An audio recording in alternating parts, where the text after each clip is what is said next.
Hi, Kaleene. Hi, Peyton. How are you? Good. How are you doing? Good. How's Okay. the wildfire smoke up your way? Oh, it's so bad. Yeah. Really bad. Has it reached you at all? Yeah, it's traveled quite a bit and it's pretty dense here as well. Yeah, I hope that this is not going to be the case all summer. Yeah, it's a little early for that. Okay. Once we get situated, I'm going to change my background. I'll just blur it. Okay, so in the first few minutes, I'll just give a brief overview of what the webinar series is and our plan going forward. And then I will introduce you. I think I need to make you a co-host. Can you try sharing your screen?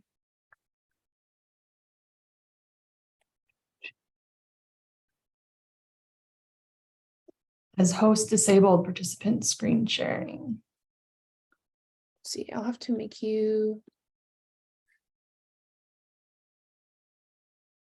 Okay, I made you the host. Oh, I can.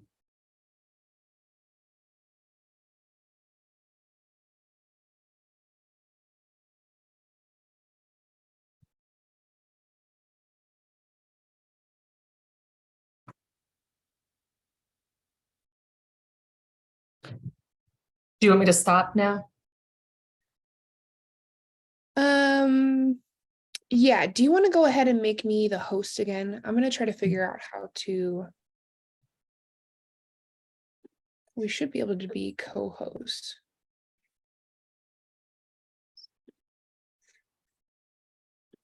Okay, just transfer that over to you.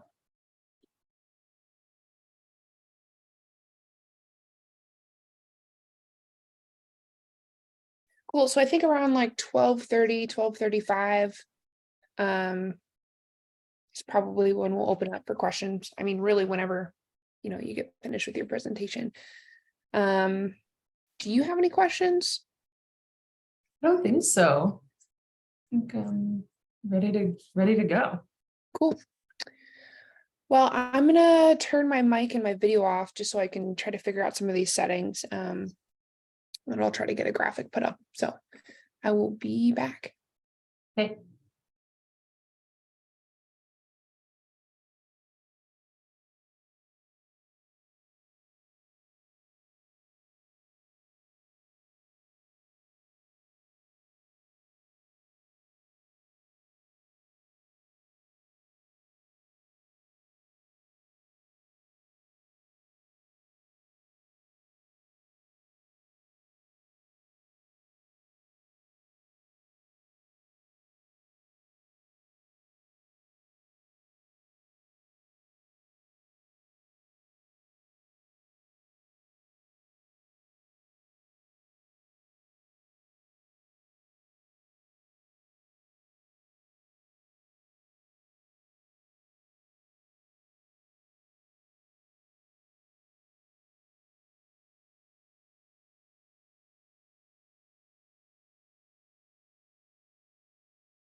Hi, everyone. Since it's now noon, I guess we'll get started. Welcome to our first installment of our Lunch and Learn webinar series. We will be holding these bi-weekly and posting them on our YouTube so you can share with your friends or come back to them later. Today we have Kaleene Miller, and she's going to be giving an introductory talk on soil health. We'll have her give her session first and then hold all the questions to the end. If you would please use the raise your hand function or use the chat box. That way we can kind of moderate some questions. So Kaleene, I will go ahead and let you take it over. Great, thank you.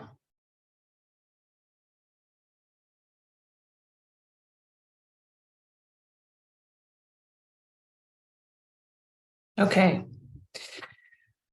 So, hi, I'm Kaleene Miller, and I'm an MSU extension agent for Madison and Jefferson counties. I'm based out of Whitehall, and I'm excited to be here and to kind of give an intro to soil health for all of you to see. So I'm going to just start by prefacing this of like, who am I? Why am I talking about soil health? And you'll have to excuse the poorly constructed map in the lower left. I just kind of snipped and sketched the two counties together because I know folks are from all over the state, but just to point out the two counties that I serve. And I started this position about 4.5 years ago. And in my first year, at the end of the first year, I did a needs assessment in both counties to learn more about the stakeholders I was serving, ag producers, horticulture folks, and just really all residents of these two counties to learn more about what was important to them and what topics they wanted to learn about.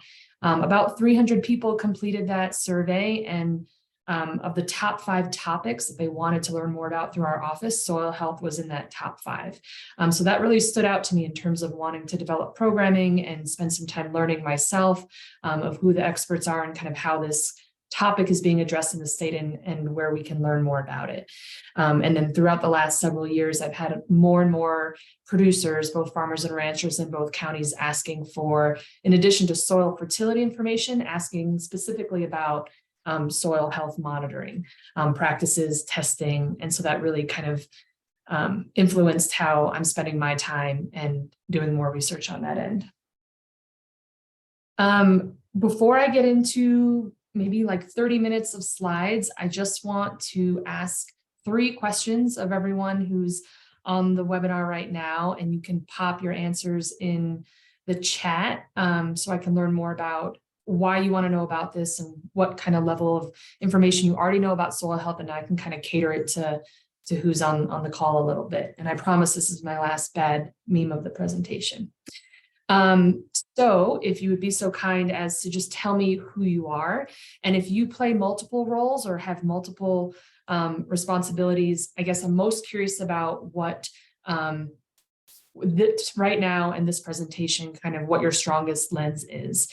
And that'll help me a little bit. So if you want to just throw A, B, C, or D into the chat box, and Peyton, maybe you can help me. I don't think I can see the chat anymore. Let me pull it up. Okay, now I can.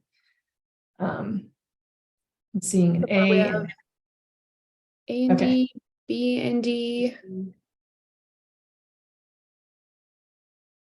A and another D. A and D.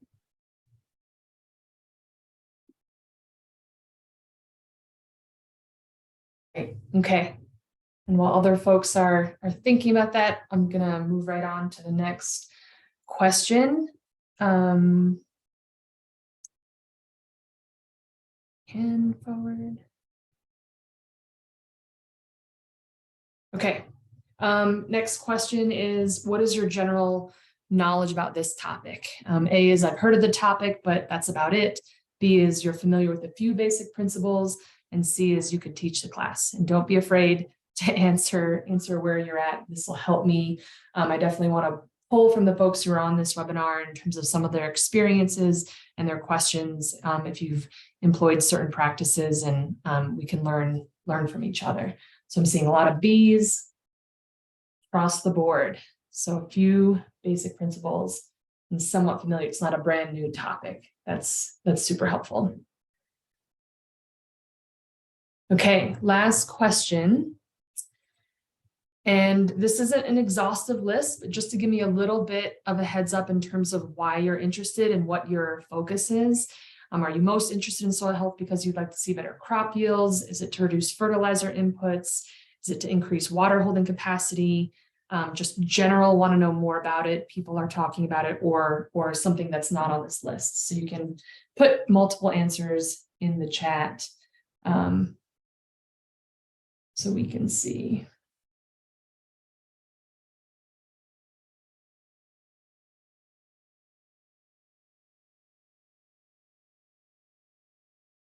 Okay, all the answers. Thanks, Gwen. Water holding capacity. It's great. And just wait another minute. All of the above. The relationship between soil and climate change relationship. Great. D and E. Water holding and other. And Mara, if you want to expand upon your E, your another reason, type it right in there.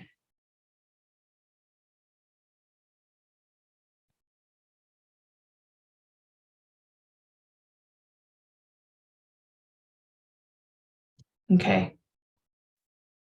I'm going to move on to the next one. And my intent here is to spend a little bit of time just defining soil health, talking about why it's important. And you guys are already telling me why it's important to you a little bit, which is helpful.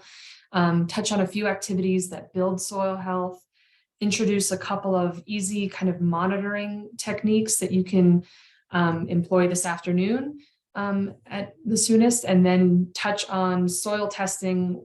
How do we test for soil health? How do we interpret those results? Where do we go? And touch on that. So that's what we're going to cover, and we'll just jump right into it and talk about what is soil health. So we're talking about different properties of soil. It's this complex ecosystem having physical, chemical, biological components that interact with each other. Soil, they are the storehouses for both water and nutrients. Plants are drawing on these stores as needed to produce their roots, stems, leaves, eventually food and fiber for human consumption. It's really interesting how people are starting to look, not even starting, but focus more on everything underground and how that's affecting what's growing above ground, how that affects the animals who are eating those plants and the people who are eating those animals in some cases. So this resource cannot be understated in terms of how important it is and how it affects everything else above ground. So I want to point out, because language is really important, and sometimes people talk about soil health and they talk about regenerative and sustainable ag. And what I want to, I guess, emphasize is that we're not talking about a battle of conventional and organic agriculture. We're talking about a systems approach and a regenerative look to our soil. So it's not prescriptive. And I say that, I mean, doing X and Y equals Z, or if you do this practice, then you have soil health, or if you don't have this on your land, then you are not kind of achieving soil health goals. So it's reframing how we're thinking about land management, and we're talking about restoring natural cycles, adaptive practices. So trying something and then adapting and monitoring and seeing how that works out on your land and with your management style, and then making adjustments. And it's really a shift in mindset of how we're taking care of the land. Of all of these slides in this topic, this is the most important slide for me. This is the biggest takeaway. And that's thinking about these 5 different principles of soil health. You may see this graphic, and it's described as the principles of regenerative agriculture. And so these principles are intended to be applied in a systems approach, and also knowing that some of the practices within each of these principles aren't going to be applicable or appropriate or relevant to every single piece of land, right? So it's a combination of the land, the operation, the manager of the land. But just to kind of touch on these 5, starting on the left, when we're talking about minimizing soil disturbance, we're talking about reducing tillage, also any other practices that are disturbing the soil, whether it's specific pesticide use or fertilizer choices. Some have a greater or lesser impact on that soil structure. Moving over to maintain a living root. So we're thinking about the function of those roots and food, water infiltration, soil aggregation, more nitrogen, phosphorus, and carbon cycling when you have living roots in the ground. And the center one, so thinking about keeping your soil covered, that has a lot of impact on reducing evaporation, on adjusting the temperature. So think about bare ground versus having plants and how they can absorb some of that heat in the summer. Impacts from rain events and runoff, erosion, and providing food for the microorganisms under the soil and in the soil. Animal integration. So we are thinking about the contributions of animals such as manure and urine and how that affects the soil. Also the physical effect of trampling some of those plants into the soil and aeration through their movement, and then being natural lawnmowers and kind of managing plants in that way. And then the last one, planting diverse crops. So the more getting away from monocultures and having more diversity has lots of impacts in terms of rooting depth of different plants, nutrients, breaking up pest cycles and being less vulnerable to one big event or one big outbreak, and being a little bit more resilient with more diversity. So if you have healthy soils, or some indicators of having healthy soils will be some things on this list. Again, it's not an exhaustive list. Fungi and bacteria. So we'll talk about this in a little bit more detail later. But on the soil aggregation piece, I think this photo captures kind of nicely when people talk about soil aggregates and how they cling to the roots, that visual. And some people describe it as a crumbly chocolate cake. I've heard others describe it as brown cottage cheese. I think one has a different implication than the other, but whatever works in terms of just kind of remembering that and wanting that to be kind of healthy and resilient and not kind of fall off as you dig up a plant. In terms of organic matter, we're talking about anything that was alive: animals, plants, roots, microbes, manure, urine, leaves, woody material. And so that organic matter is storing plant nutrients, and 2/3 of organic matter increase, and kind of that having more organic matter is going to come from the roots. And that's why plant diversity and perennials, deep-rooted plants are so important. So some of you mentioned water holding capacity, and this is talking about better cation exchange capacity in terms of how well your plants can hold on to water. And yeah, just the biology. So thinking about what is living and what you can see with the naked eye in terms of beetles and earthworms, and others that you might need a microscope and might not be visible to the eye, but are very active in the soil when it's healthy. So a few of you shared earlier, and I just want to go back to what Mara shared in the chat, and Coordinating Grow Montana, that food policy coalition that's statewide. And so one of their foci is to support soil health practices around the state. And so that's great. I mean, this topic is becoming a greater focus just at a community level, regionally and statewide.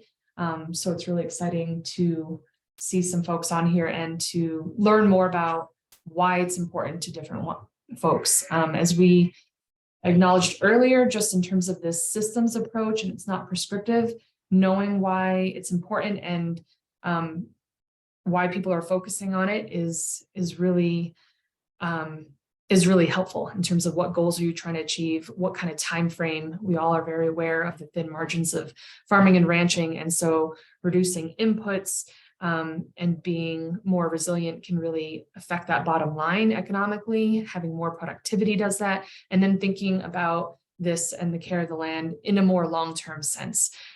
So some of the monitoring and some of what you can do to increase soil health is going to be a little bit more long-term, and that lends itself well to a long-term view of land management and just health of the land in general.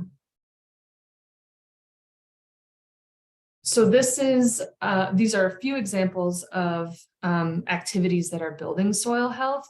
And again, it's not an exhaustive list. We're going to focus on two of them and go in a little bit more detail.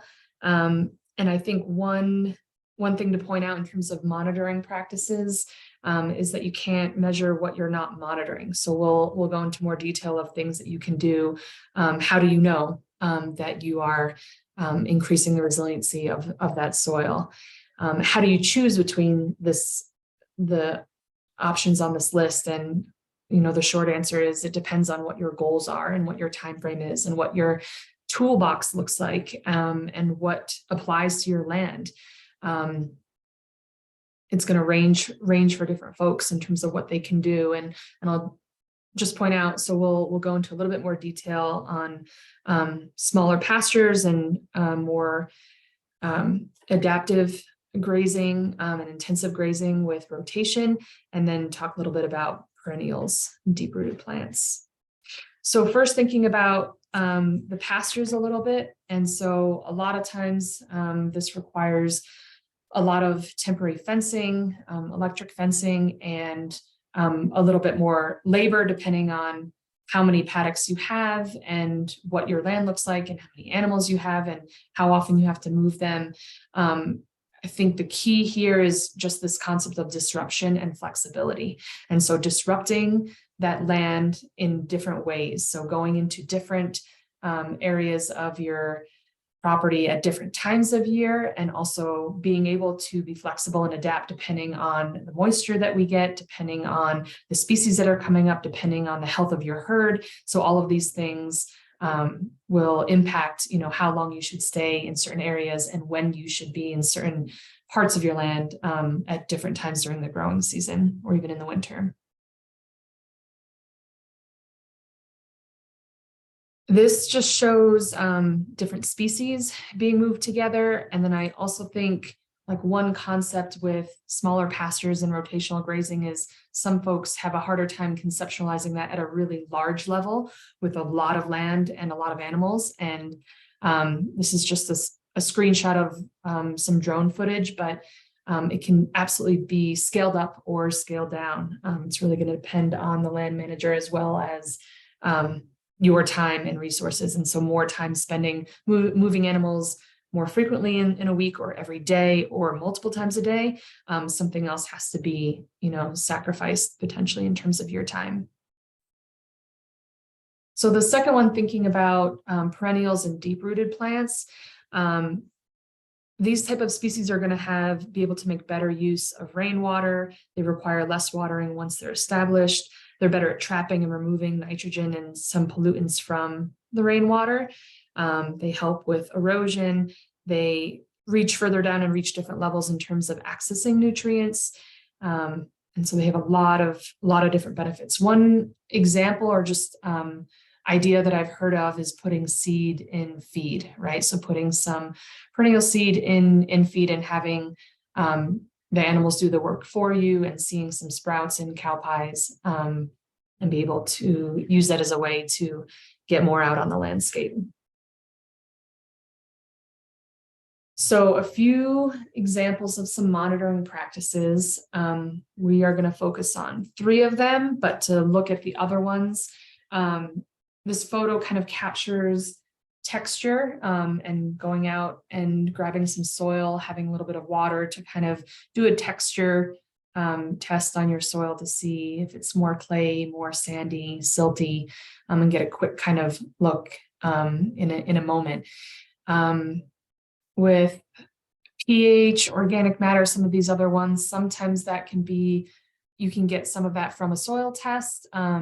People have purchased pH monitors to be able to look at that, or you can get that from a soil test. But we're going to go into more detail on these 3, water holding capacity, structure, and then some nutrient level. And the way that we're going to monitor those 3 is through, we're going to talk about an infiltration test, the slate test, and then bricks testing. So as I introduce those 3, if any folks on the webinar have utilized or are familiar with any of these 3 types of tests, please just drop it in the chat. because it's really interesting to hear from folks if they've been trying some of these tests, what challenges they've had, any tips or tricks or how they use some of these tests to monitor what's going on in their land. So drop that in the chat if you have used any of these. But we will start with talking about infiltration testing. And this is, a metal ring that you can get into the ground, 2 inches perhaps, and all you need is that ring, specific amount of water, and then something to keep track of time. And so you're really just monitoring and keeping track and logging of how quickly the water is being absorbed into the land.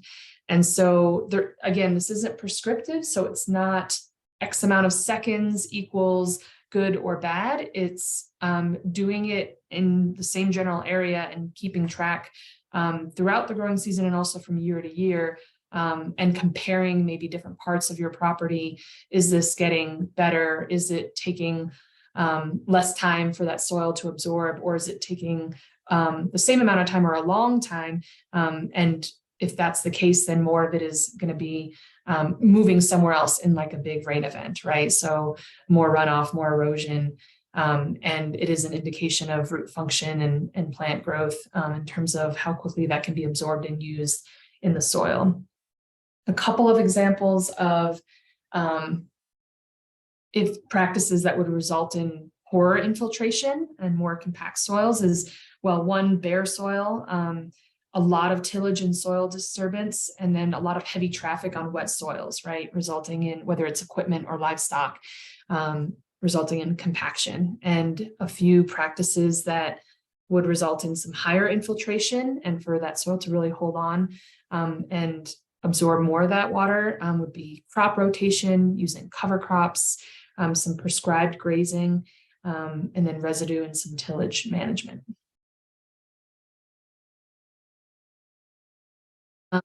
I'm not going to play this video, but there is a nice video from NRCS. And if you just went to YouTube and looked at infiltration demonstrations, and some of you may have seen this live, I think Conservation Districts and NRCS does a great job of bringing these out to field days and to educational events to show different types of soil. This one is just bare ground on the left, and then a crop on the right, and to show the difference in terms of how much is absorbed or how much runs off. And then you can do that with different types of crops or different parts of your land. But I won't show that video for time consideration today.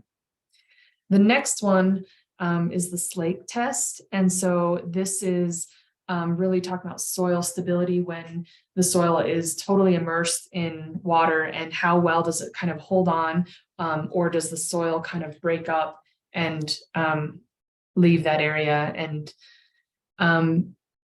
one person kind of brought up a point: if you were to dig a hole and kind of all you need for this is to dig up some soil, and there's some chicken wire or some fine kind of mesh netting in a mason jar or some type of jar, and then you would just submerge the soil in, and it's comparative, right? So you can do this right now on different parts of your land and kind of having some indication or familiarity of, I think one time I did this and dug a hole on the side of the road in like an area that has a lot of heavy traffic, and then I did it somewhere else of more untouched kind of range and way less impact, and kind of looked at, how cloudy does it get, how quickly, and this is something that you can do over time to see if it's different.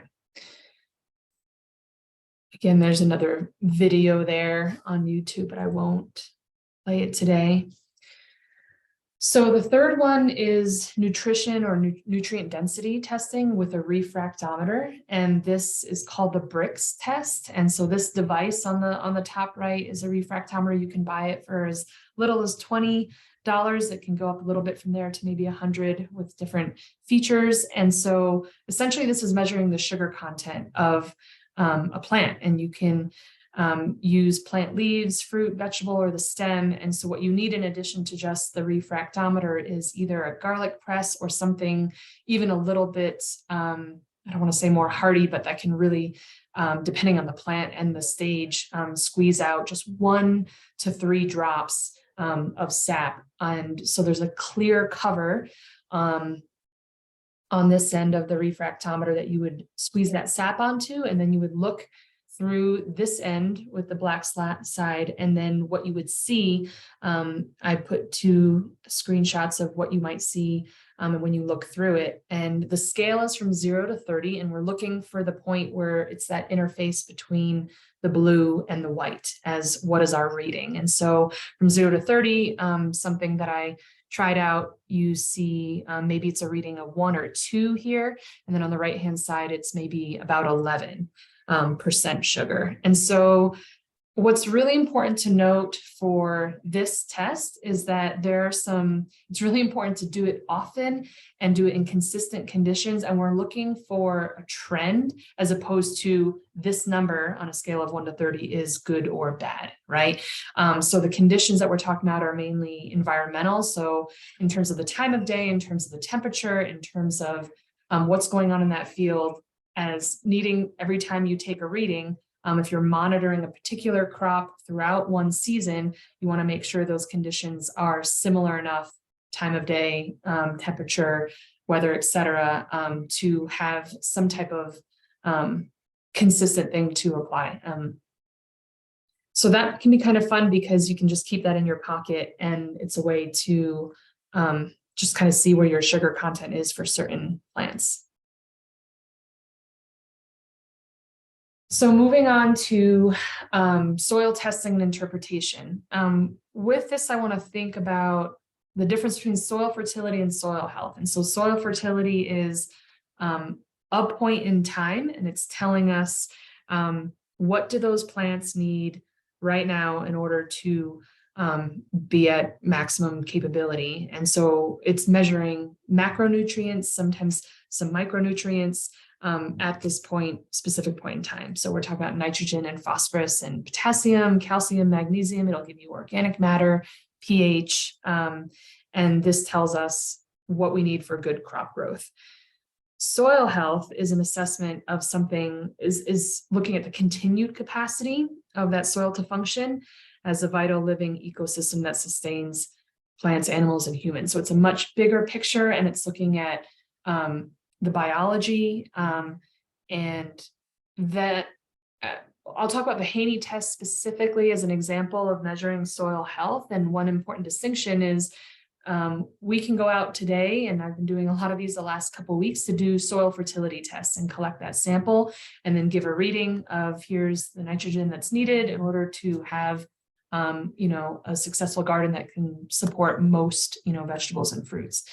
The soil health test needs to be taken, the sample, at a time when there's biological activity. So the temperature in the soil needs to be about 65 degrees. So depending on where you're at in the state, I've been getting a couple calls recently to do some Haney testing, and I just tell them, like, we need to monitor the soil health temperature, and we're going to need to wait maybe 1 to 2 months, depending on how the season goes.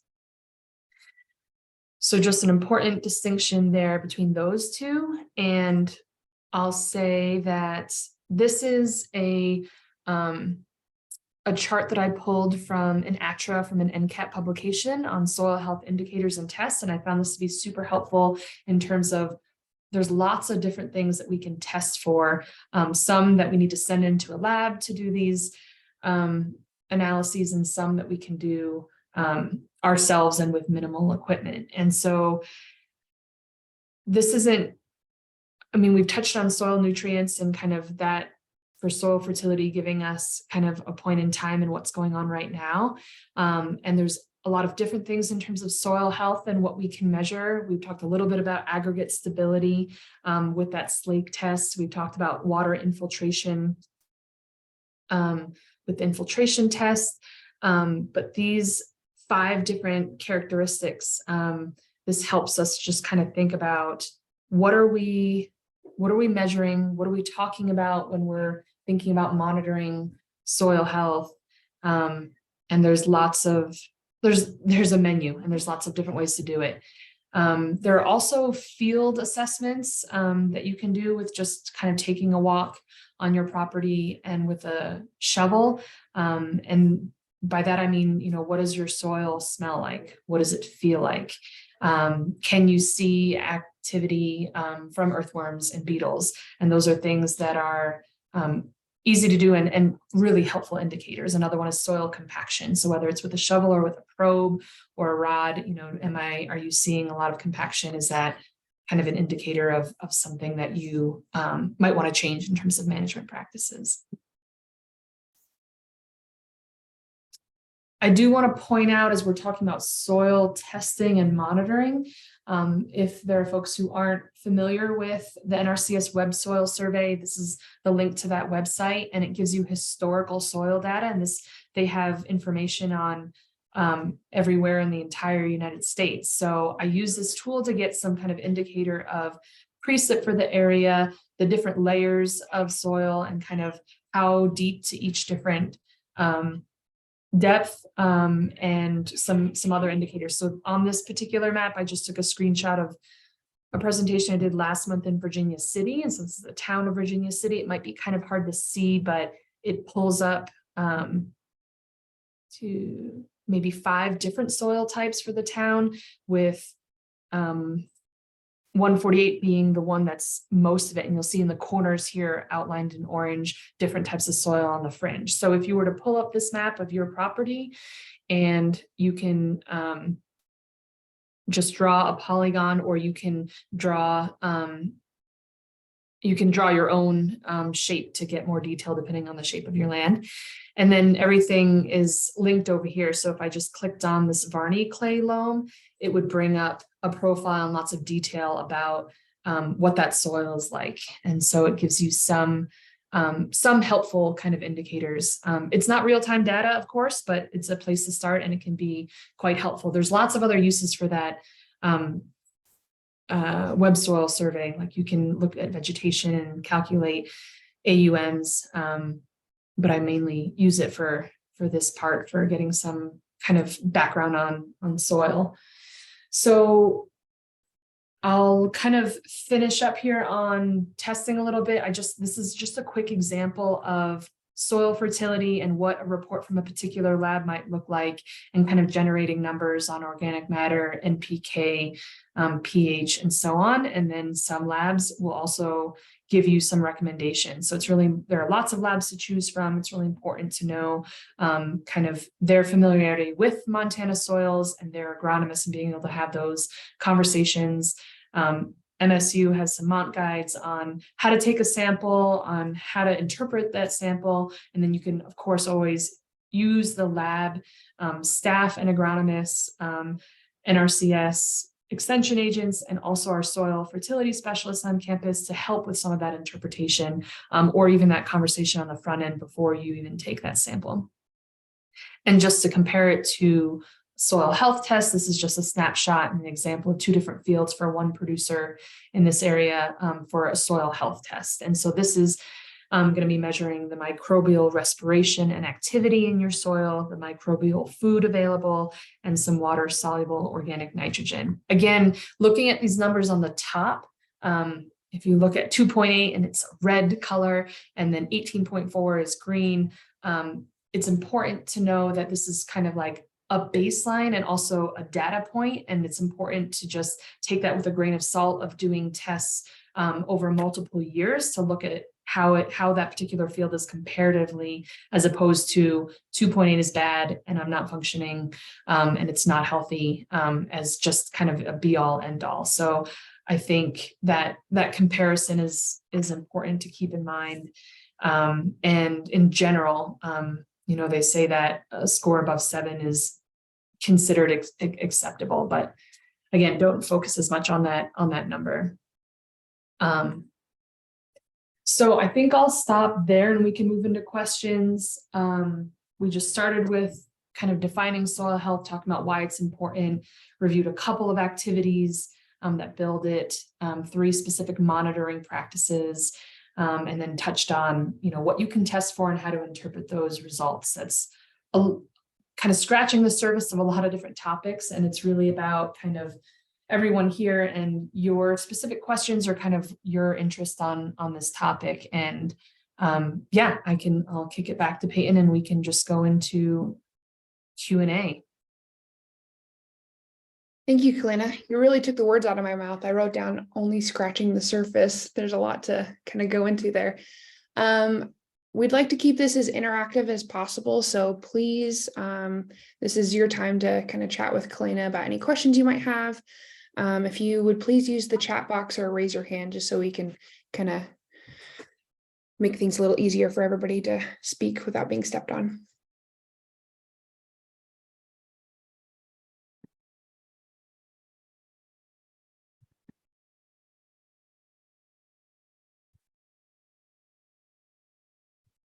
And if folks are thinking of questions or kind of taking it in, I'd also be curious if there are other, I guess, aspects of this topic that you're curious about that I didn't cover or that you want to learn more about, that you've learned through other conferences and speakers or things that are more relevant that we haven't touched on. I'm always curious as to kind of how other folks are talking about this, how they're demonstrating it. I think that hands-on piece of having field days and what monitoring looks like on different pieces of property are really interesting. Yeah, so curious about other folks, like your experience and kind of what you're interested in as well, if you don't have specific questions about the content.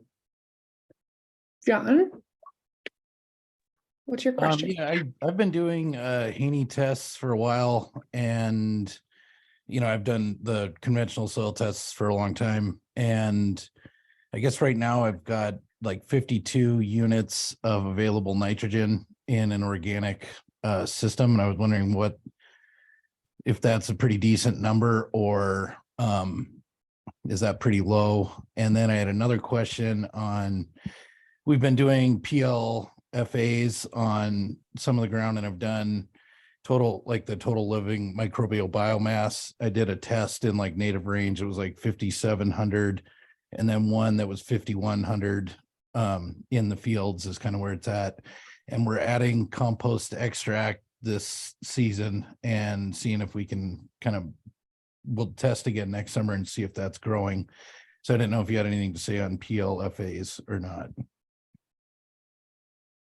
Great questions, John. So that first number of 52 for available nitrogen, I think that's a pretty decent number. I'd be curious, since you've done Haney testing over a number of years, how that number has changed over time and in what time frame. I don't know if you have that. I'd have to look it up. I got them saved all over in emails. So Sure. But yeah, not a low number, but I think that comparative piece, based on what, especially specifically with adding compost extract, I'd be curious to see how that's changed in what period of time.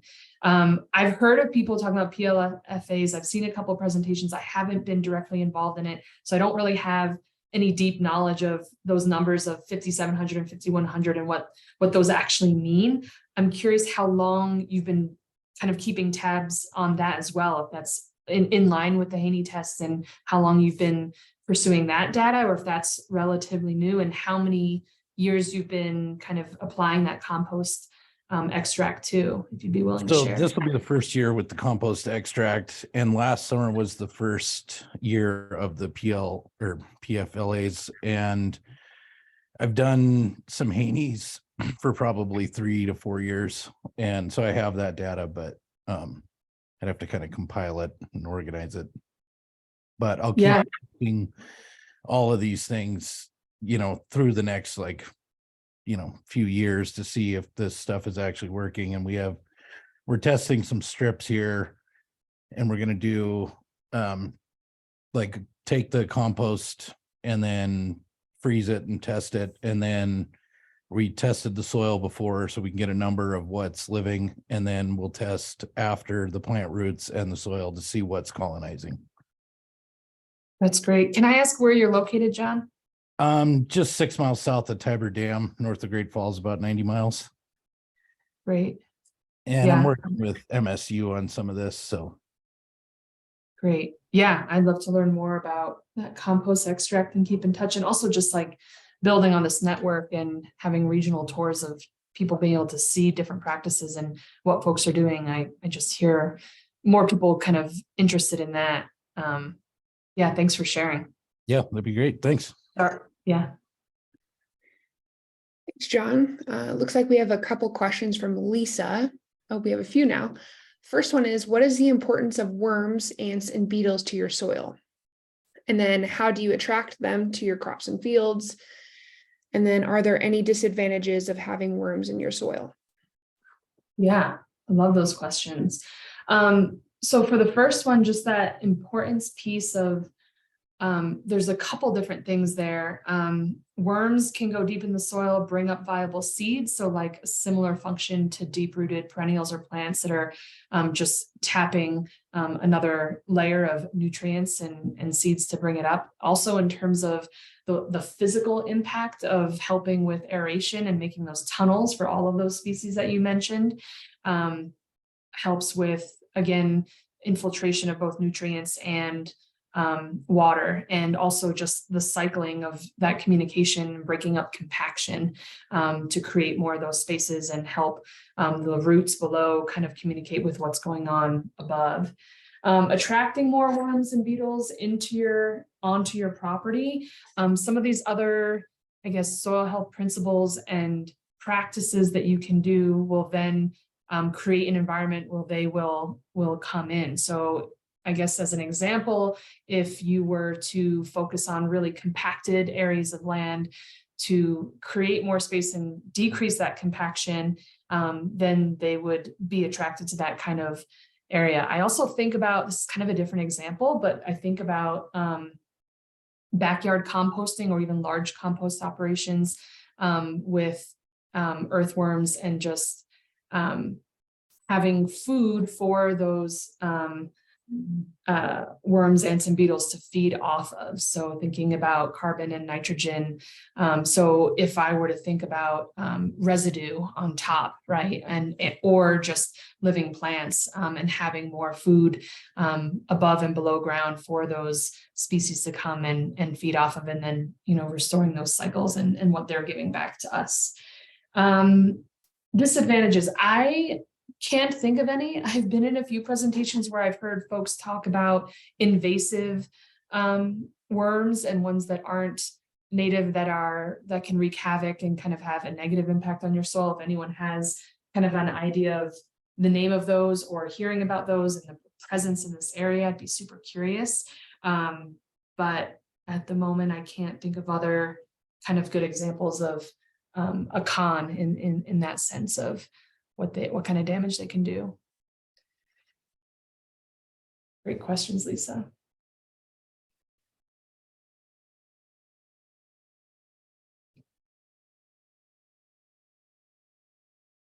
Okay, Rachel asked about additional educational opportunities for soil health, just in general or available through MSU. Yeah, great question. So I guess I'm going to talk a little bit about the past, and just we in Madison Jefferson have had, we usually do about 4 Rancher Roundtable events every winter in like January and February, spread throughout Madison County. We've also done them in Jefferson. I just have to balance my time of kind of spread out throughout the counties, but having those winter evening programs, we've had soil health as a topic the last couple years. Also, the conservation districts in Madison County partnered together and had, I guess, late winter, early spring series, and had soil health as another topic. So moving forward, I'm thinking about, or we're planning on doing a field day, and I don't think I can make that happen this summer, but I'm going to work with 2 or 3 producers in the Ruby Valley to collect more data, both in terms of Haney testing their compost and their manure that they're applying, and then on the different one with different types of cover crops he's using in the Sheridan area. And so that all that data, I would love to do a larger kind of regional focus, a field day for in both of those places in 2024.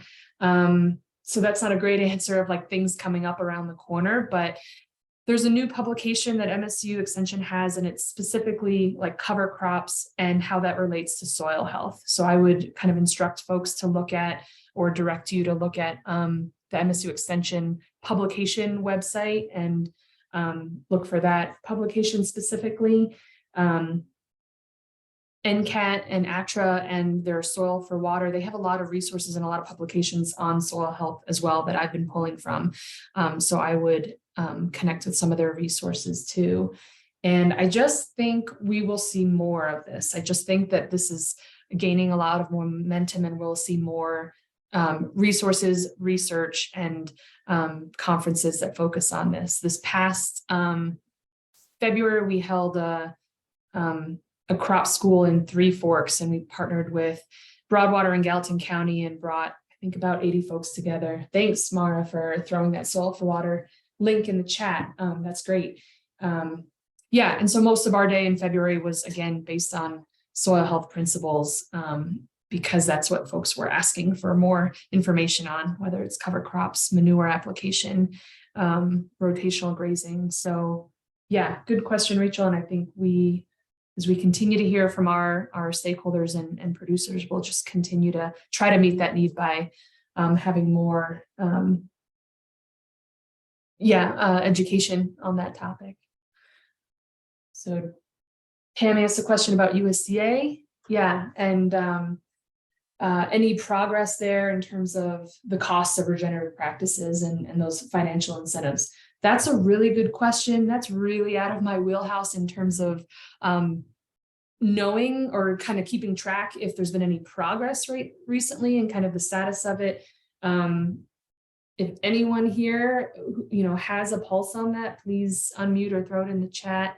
That's not insignificant in terms of, a fiscal barrier and being able to either take more risk or make a bigger change in a shorter amount of period to kind of have less financial risk. But I just don't have a great kind of pulse on what that's like. So John's talking about EQIP and CSP are the closest he's seen, but they aren't perfect or available in every county. Yeah. Another idea, so thanks for popping that in the chat, John, but another idea is there was a soil health symposium, and NRCS and conservation districts put this on every February in Billings. That has just grown in terms of popularity. I think there were almost 500 people there at that conference this year, with a bigger kind of producer representation each year. And so I say that because someone in the room talked about a tip. So the NRCS has these tips where they focus on a resource concern in a particular county. And there is one in Montana, at least one, that's on soil health. So that's really driven by producers and landowners at the local level to let their NRCS folks know that that's an important resource concern. And when they have enough of folks reaching out, then they can build that into how they're focusing their money on really addressing soil health at the county level. So I don't remember which county that's in, but that's kind of interesting to me as being driven, at the local level as opposed to what's coming down from USDA federally. Not that it's either or, we can get there in both directions and all directions.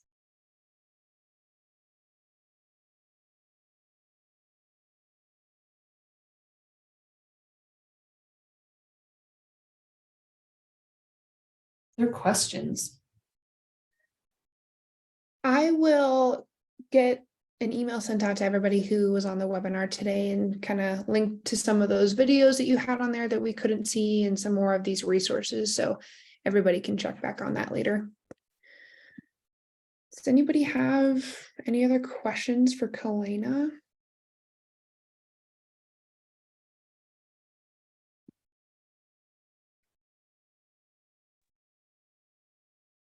This is Walter Schweitzer, Kaleene, and I sure appreciate you taking the time to visit with our members and to assist us in getting this recording done so that we can put it online for anyone and everyone to view at their own leisure.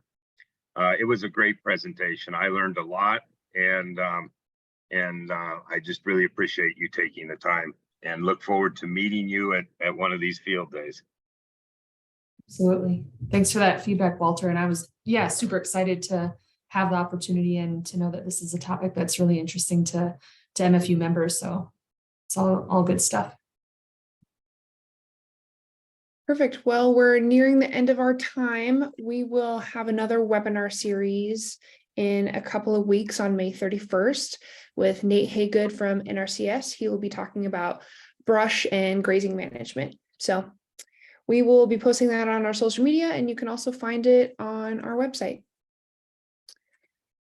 Thanks, Kaleene. I appreciate it. Yeah, thank you. Thanks for Have a great being here.